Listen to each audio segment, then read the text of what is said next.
নমস্কার। Story officially চ্যানেলে আপনাদের প্রত্যেককে স্বাগত।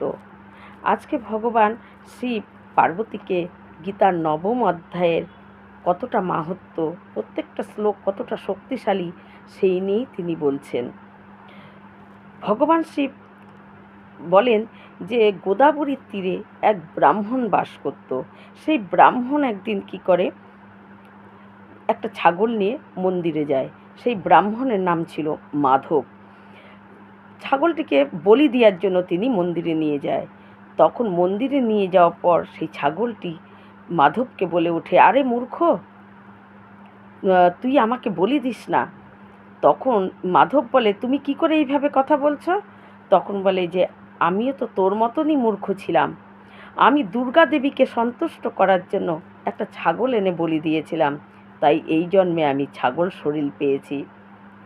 তুই যদি আমাকে বলি দিস, তুইও কিন্তু এই ছাগল শরীরই তুই পাবি, তাই তুই আমাকে বলি দিস না। তখন ওই মাধব বলে, তাহলে কি করে আমার ছেলের রোগ কমবে? আমার ছেলে অসুস্থ, তাকে ভালো যাতে হয়ে যায় তার জন্য, দেবতাকে সন্তুষ্ট করার জন্য আমি বলি দেব বলছি। কিন্তু আমি যদি বলি না দিই তাহলে দেবতা সন্তুষ্ট হবে না, দেবতা সন্তুষ্ট না হলে আমার ছেলেও রোগও কমবে না, তাহলে আমি কি করব? তখন সেই ছাগলটি বলে, তাহলে শোন, আমি তোকে একটা ছোট গল্প বলছি।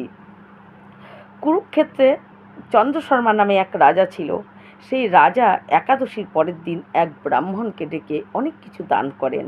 সেই সময় নিয়ম ছিল রাজাদেরও ব্রাহ্মণের সেবা করতে হতো, কিন্তু রাজাদের রাজকার্য চালানোর জন্য তারা সময় পেত না।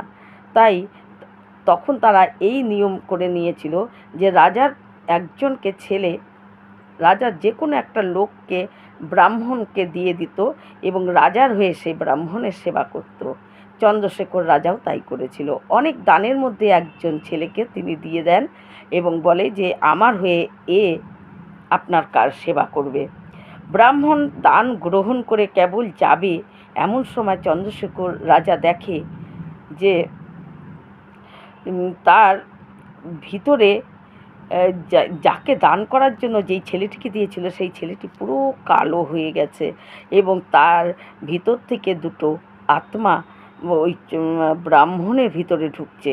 আর সেই আত্মা দুটো ছিল একজন চণ্ডাল আর একজন হলো চণ্ডাল পত্নী।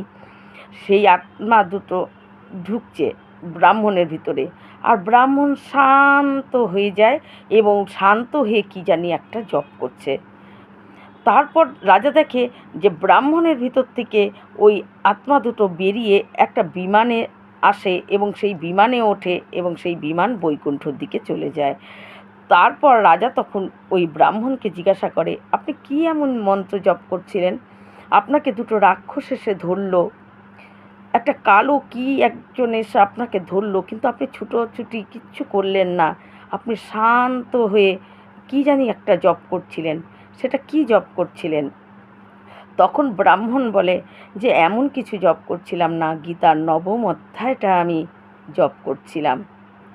তখন ছাগলটি ওই মাধব নামে যে ব্রাহ্মণ তাকে বলে যে দেখো, তুমি যদি তোমার ছেলেকে ভালো করতে চাও, দেবতাকে সন্তুষ্ট করতে চাও, তাহলে তোমার বলি দিতে হবে না, তুমি গীতার নবম অধ্যায় পাঠ করো, তাহলে দেখবে তোমার ছেলেও রোগ থেকে মুক্তি পেয়ে যাবে আর দেবতাও সন্তুষ্ট হয়ে যাবে।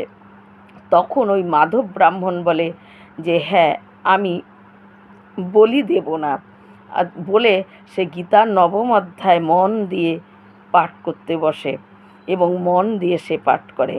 তখন ভগবান ভোলানাথ পার্বতীকে বলে যে পার্বতী, যদি কারো ভেতরে ভূতের ভয় থাকে এবং অনেক সময় কাউকে কোনো মানুষকে কোনো একটা প্রেতাত্মা এসে তার ভেতরে ভর করে, সেই ভয় থেকে, কোনো রোগ ব্যাধির ভয় থেকে বা কোনো জন্তু জানোয়ার পশু তাদের ভয় থেকে, যে কোনো ভয় থেকে যদি শূন্য হওয়া যায় এবং ভয় মুক্ত হয়ে থাকার ইচ্ছা হয়, তাহলে তার গীতার নবম অধ্যায় পাঠ করতে হবে।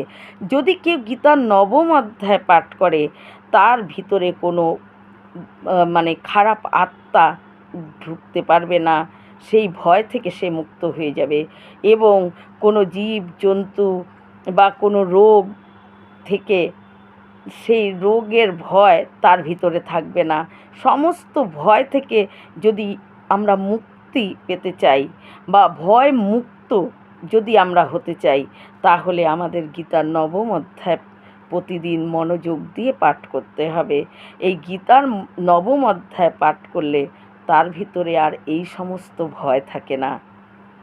এই রকম ভিডিও পাওয়ার জন্য আমার চ্যানেলটিকে সাবস্ক্রাইব করবেন আর কমেন্ট করবেন, কেমন লাগলো জানাবেন। আপনাদের কমেন্ট আমি পড়ি, আমার খুব ভালো লাগে পড়তে। নমস্কার।